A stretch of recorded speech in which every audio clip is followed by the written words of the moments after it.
One of the biggest fears, the biggest complaints, and biggest confusion that I ever hear about from people that are going through the home loan process and buying a home is, what does my total estimate payment look like? And what does my total cash to close, my down payment, all that stuff look like at the end when we get to the finish line? So today we're going to talk about the loan estimate, what it is, when it's needed, why it's important, and most importantly, how to read it. So we're literally going to dissect this and go line by line on it to make sure that we completely understand the loan estimate. So during the buying process or the home loan process, you're going to go through a few different estimates you're going to get. And you're going to hear about the closing disclosure or CD, the loan estimate or LE. And those both kind of go hand in hand, but to avoid any confusion, we're just going to focus on the loan estimate today and what that looks like. So every single loan officer in the United States is required by law to send you a loan estimate within 3 days of you getting into contract.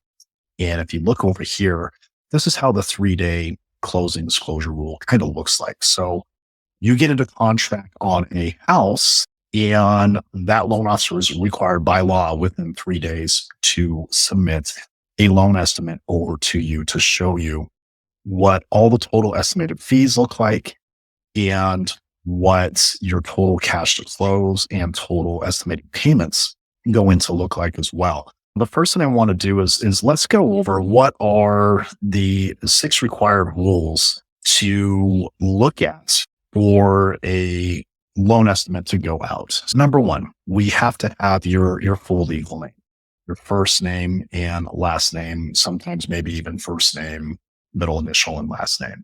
We need to know what your income is. So at this point in time, the lenders received your documentation to be able to properly calculate your income and figure out what that is. Number 3, your social security number, because we have to be able to obtain a credit report, pull an actual credit report for you, and be able to figure out what your debt to income ratio is. If you don't have a social security number, we're looking at a unique identifier number if you do not have a social security number. Finally, we need to know the property address of the actual property that the loan is being done on, and an estimated value of that property. We're going to use the sales price of the home for that initial loan estimate. So for example, if you're buying the home and the sales price is $400,000, we're going to use $400,000 to estimate the value of that property that you're buying at this time for the initial loan estimate. And then finally, the mortgage loan amount that's sought out. So putting a down payment, or if it's a loan that doesn't require a down payment, all those things are going to show in your initial loan estimate for you when we get to that part. So let's take a look at page 1 of the loan estimate. And I'm going to walk you through on this pretty much step by step, line by line. First and foremost, guys, this is for educational purposes only. This is not a rate quote. This was actually taken directly from the CFP, or the Consumer Financial Protection Bureau's website, for a sample loan estimate that they have on there. So this is where we got that from with that. So please keep in mind that everybody's situation is going to be different when it comes to what your interest rate is, what type of loan you're doing, your total overall debt income ratio, credit score. All those things go into what's going to make your total profile. So just keep that in mind, guys. This is strictly for educational purposes with that. So let's take a look here. The first thing you're going to see is up top, on the very top, in bright black letters up here, it's going to say loan estimate for us. Okay.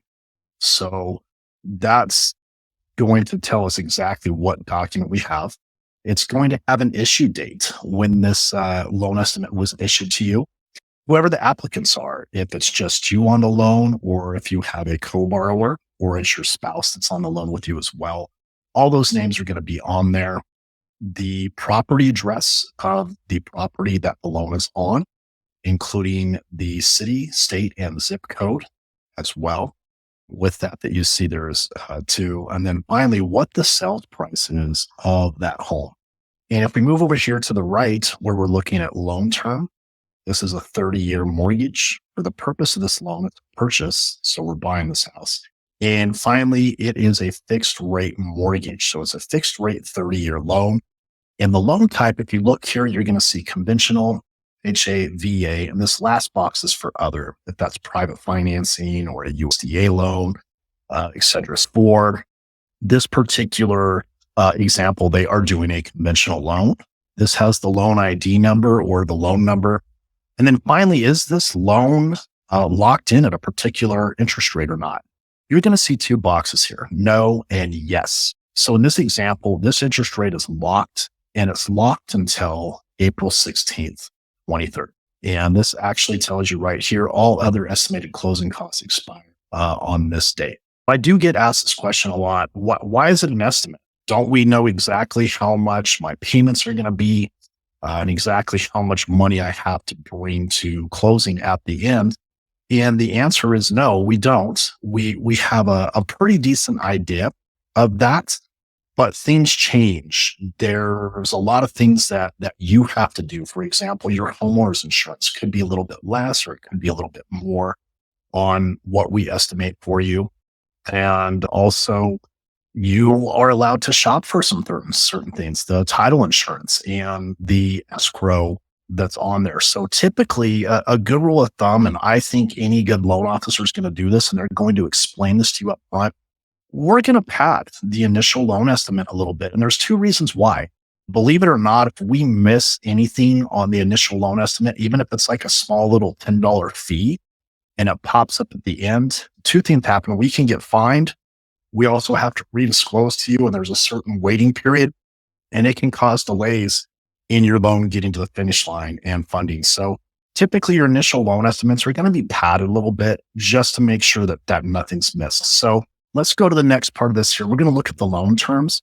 So in this example, you'll see the loan amount is 160. And then right next to that, it says, can this amount increase after closing? And the answer is no. Now, the only reason that can change is something happened during the process after this initial disclosure. For example, the home came in at a different appraised value, and therefore we're either lowering or adjusting the loan amount. In that case, we have to redisclose. It's called a change of circumstance, and that basically changes things on those things from your initial loan estimate. Our interest rate's going to be 3.875 in this example. Again, can this increase after closing? No, we are locked in. And again, the only time that can change, guys, if there is something that happened in the transaction that changes your purchase price on your contract. This right here has our monthly principal and interest. So this is your principal and interest only. It's estimated at $761.78. Is there a prepayment penalty? Does the loan have these features? In this example, it says yes. Pretty much all loans nowadays do not have any type of prepayment penalties on them. It's very, very rare. And for this example, the CFPB wanted to throw us a wrench in there and put yes. But the majority of loans do not have penalties on it. Does this have a balloon payment? That means, after a certain amount of time or a certain amount of years, is there a large payment that's going to be due at the end? Here's your projected payments, principal and interest for years 1 to 7, and then finally years 8 to 30. Is your estimated mortgage insurance. And you'll see after years 8 to 30, you estimate that mortgage insurance is going to be removed because of the equity that we've gained on the property and also the paying down of the loan amount. And finally, here's our estimated escrow account for taxes and insurance. And it says this amount can increase over time. And here's why. Your home insurance premiums can change. You could get new homeowners insurance that lowers it, or maybe you've changed your coverage that increases it. And also your taxes can change as well. Over time, it's not uncommon that your taxes may go down on the property. This right here says our estimated quarterly monthly payments. This is now including, in this example, principal, interest, the estimated taxes on the property, the estimated homeowners insurance, and then finally the estimated mortgage insurance. And here it breaks it down again into the estimated taxes and insurance. So the estimated taxes on this property and the estimated homeowner's insurance combined together is $206 a month. And here it says this estimate includes property taxes and homeowner's insurance. To the right of that, it says in escrow, question mark. The answer is yes and yes. So what that means is they're escrowing your property taxes and your homeowner's insurance for you. So every single month when you're making your payment, your property taxes and your homeowner's insurance is getting paid as well. This right here says cost at closing, estimated closing cost. This includes the $5,607 loan cost of this example, plus $2,382 in other costs, $0 in lender credits. And this says see page 2 for details. And we're going to go to page 2 in just a moment. And finally, at the bottom, it has your total estimated cash to close, $16,000 in this example. This includes closing cost. And again, see cash to close on page 2 for details. So we'll take a minute here and go over this well. So the first page of your loan estimate is kind of like a big, broad picture snapshot of what is our total loan amount, what is the interest rate, what's our total monthly payment look like, both principal and interest separated, principal, interest, taxes, insurance, and if applicable, mortgage insurance as well. The first page is basically a snapshot for us that we look at in this example, page 1. So let's take a look at what page 2 looks like now on the loan estimate. And we're going to go through that line by line. So on page 2 of our loan estimate, this is the closing cost details. So this is going to break this down into different buckets, so to speak. So one thing I will tell you, a very common question, especially, and it's a very good question and it's very normal. First-time home buyers, well, what is your total closing cost?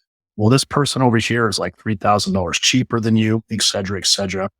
Well, here's the thing. Here's the only thing that lenders can control, and that is their fees. So in this particular example for this lender, in order for this person's credit profile to get that interest rate, they had to pay a quarter point of the loan amount to get that interest rate. So 1 point in our world is 1% of the loan amount. So if a $300,000 loan amount and it costs you 1 point, that's $3,000. So keep in mind on the loan costs, those are the only costs that a lender can control. All the other costs are third-party fees that are associated with it. So one thing to think about is literally when you're buying a home, and it just goes to show why real estate is so important to our economy, you're literally putting 50 people to work. It takes about 50 different people involved in the process to get a home purchase to the finish line. So this right here is the loan cost. It breaks it down to what the lender's fees are. Right here, if you look at bucket B, services you cannot shop for. What this means is these are third-party fees that have to be pulled in, and they are required on every single loan. An appraisal fee. The appraiser does not work for the lender or the real estate agent or the title or escrow company or title and escrow attorneys. They're an independent third party that are purposely kept separate. So there is no collusion, and it is purely an independent assessment of the value of your home. In this example, they estimate that the appraiser's fee is going to be $400. Estimated credit report fee is $30. Flood determination fee. So flood determination fee is required if we need to find out if that property is in a flood zone or not. If it is in a flood zone, typically lenders are going to require a separate homeowner's insurance policy. You have your regular homeowner's insurance policy, which helps cover the cost of the home if unfortunately a fire happens or hurricane, some type of damage with that. But then there's a separate type of insurance that's required if it is a flood insurance. So the flood determination fee is a fee that is charged for research to be done on the property to deem if it came back in a flood zone. And in this example, they have a flood monitoring fee as well. That is basically determining if that property is going to continue to be in a flood zone. A tax monitoring fee or a tax service fee, that's a fee that is done on the property as well. And the same with the tax status research fee.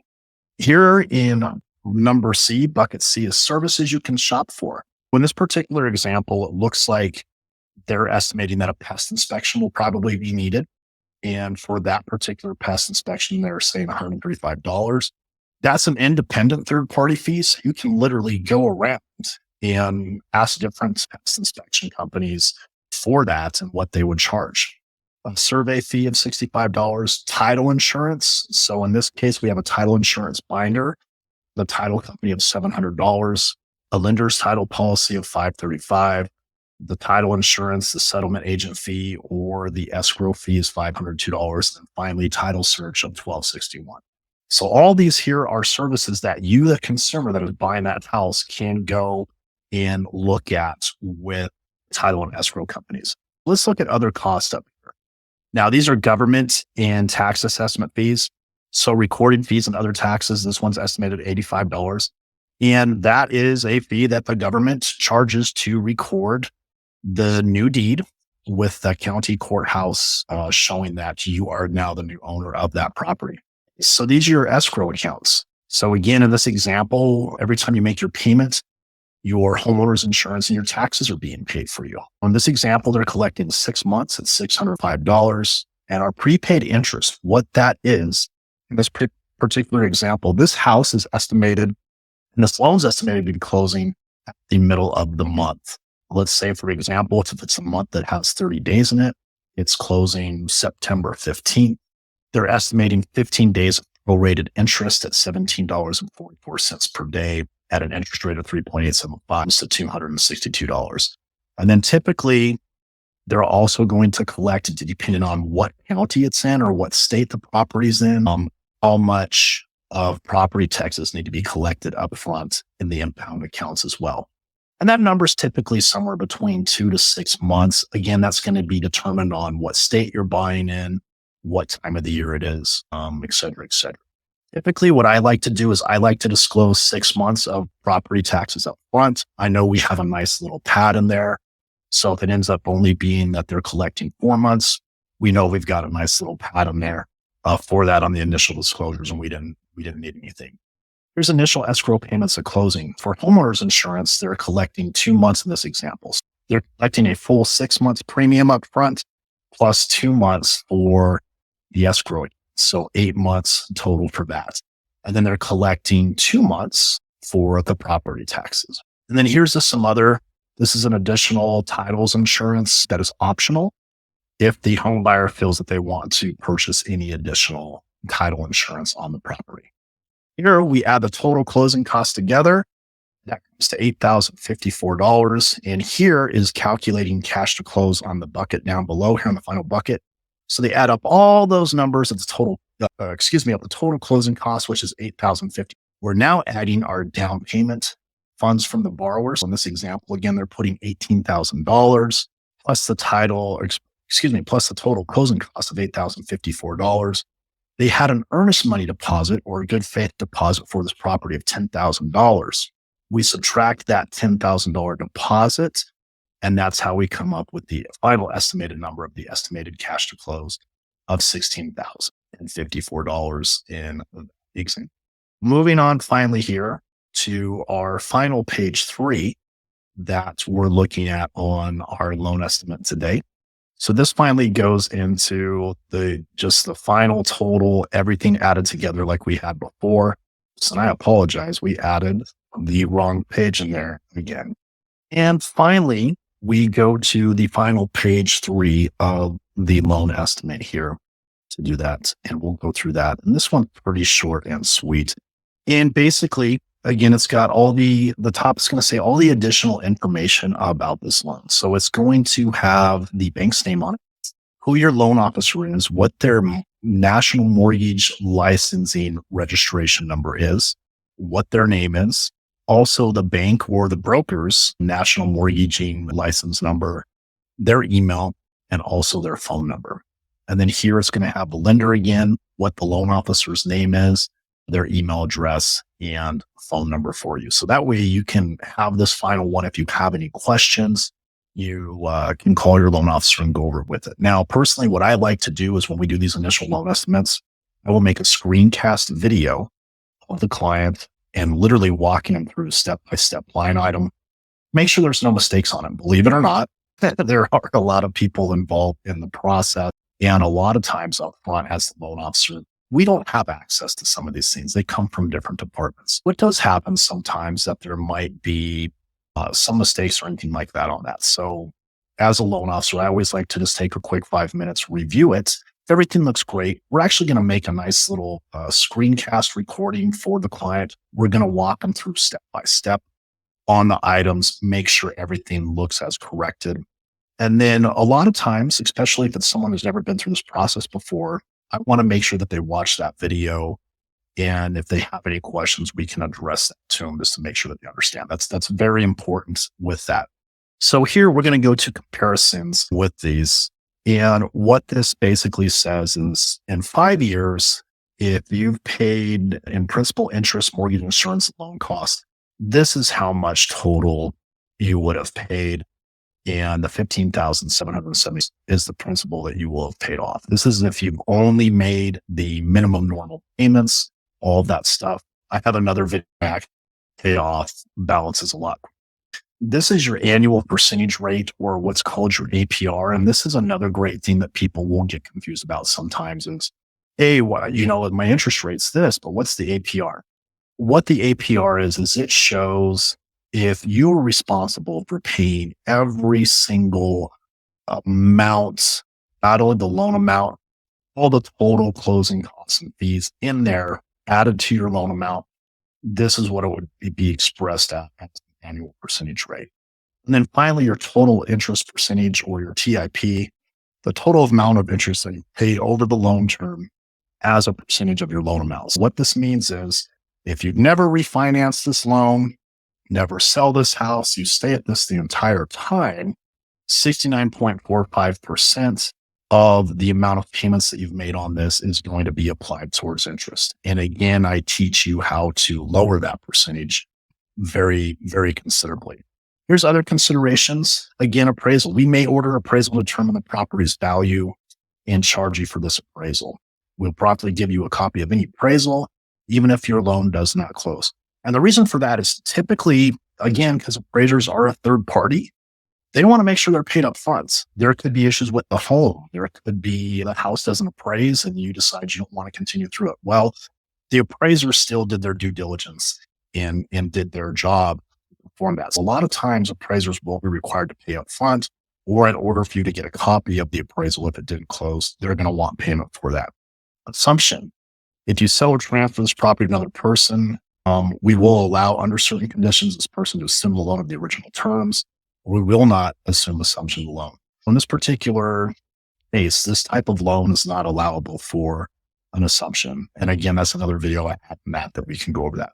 Homeowners insurance. This loan requires homeowner insurance on the property, which you may obtain from a company of your choice that we find acceptable. Late payment. If your payment is more than 15 days late, there will be a charge of a late fee of 5% of the monthly principal and interest payment.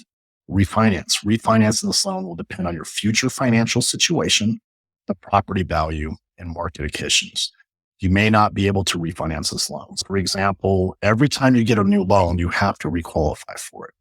If your job status has changed, or if your income's changed, things of that nature could impact in the future. And servicing of the loan. This means who are you making your payments to after you close on your loan? To service your loan, if so, you'll make your payments to us. If not, to transfer service of your loan. The majority of loans are sold on the secondary market, and you are required to be notified by law 30 days before you are having your first payment due. So that wraps up in a nutshell. That is your loan estimate, step by step, line item by line item looks. If you found this video useful, please give us a like and subscribe. It helps us get the information out for more future videos, and we'll talk to you soon. Have a great day, everybody.